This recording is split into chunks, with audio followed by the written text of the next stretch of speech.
Hi, hello, namaskar. Welcome back to my vlog. Again, we are going to Rajmachi because we had some guest.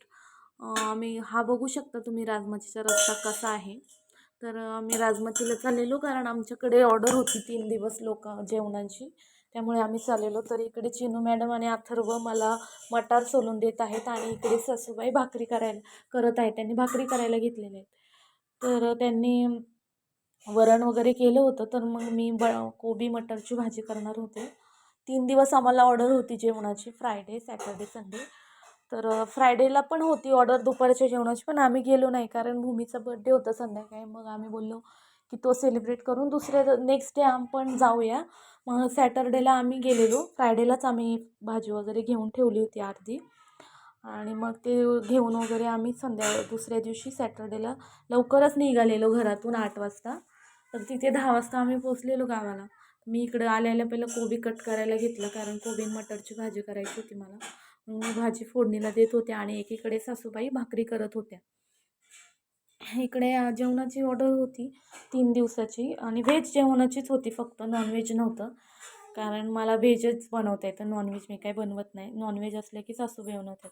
इकडे पापड वगैरे तळले होते, मटकीची उसळ पण केलेली, कोबी मटरची भाजी, भाकरी, वरण, भात, सॅलड. जे गेस्ट होते ते ट्रेकिंगला गेलेले, 1 किल्ला ते आज ट्रेक करणार होते. तर ते आलेले ट्रेकिंग करून. मग ते 1 वाजता आम्ही त्यांना जेवण सर्व केलं. तर तुम्ही कधी जर राजमाचीला व्हिजिट करणार असाल तर येऊ शकता आमच्याकडे. We take homely food orders, so please visit us. त्यानंतर मग त्यांचं जेवण वगैरे झाल्यावर सासूबाईंनी मी मग भांडी क्लीन करून घेतली, फटाफट भांडी घासून घेतली. जेवण बनवायचा कंटाळा येत, पण भांडी घासायचा खूप कंटाळा येतो. आणि त्यानंतर भांडी घासून मग मी कपडे धुवायला गेलेले कारण जेवणाची ऑर्डर लवकर होती, त्यामुळे सासूबाई काही कपडे धुवायला आल्या नव्हत्या. मग ते सगळं वगैरे झाल्यावर मी कपडे धुवायला आलेले. आणि हे पण आलेले रुबीला घेऊन आंघोळ घालण्यासाठी. रुबीला, ही रुबी आहे आमची कुत्री.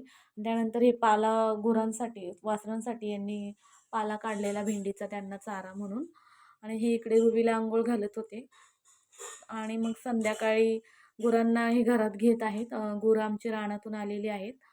आणि मग संध्याकाळी काही भाज्या राहिलेल्या, त्यामुळं मग आम्ही काही वेगळं बनवलं नाही. मग भाकरी आणि ताजा भातच बनवलेला आणि दुपारची भाज्या वगैरे येतात त्याच आम्ही खाणार होतो संध्याकाळी. इकडं माझ्या जाऊबाई आलेल्या आहेत कामावून, त्या भाकरी करत आहेत. त्यांनीच भाकरी आणि भात बनवलेला. आणि ते आलेल्या कामावरून, त्यांना आता थोडे दिवस कामाला सुट्टी आहे, त्यामुळं ते आलेले आहेत इकडे. आणि मग संध्याकाळी सासूबाई पण संध्याकाळी गायींची दूध काढत होते. इकडे काही लाईट नसल्यामुळे गोठ्यात काही जास्त इकडे काही लाईट नसल्यामुळे गोठ्यामध्ये खूप अंधार होता. ब्लॉगमध्ये बघूयात काय नवीन बनवणार आहे. असा होता आजचा दिवस.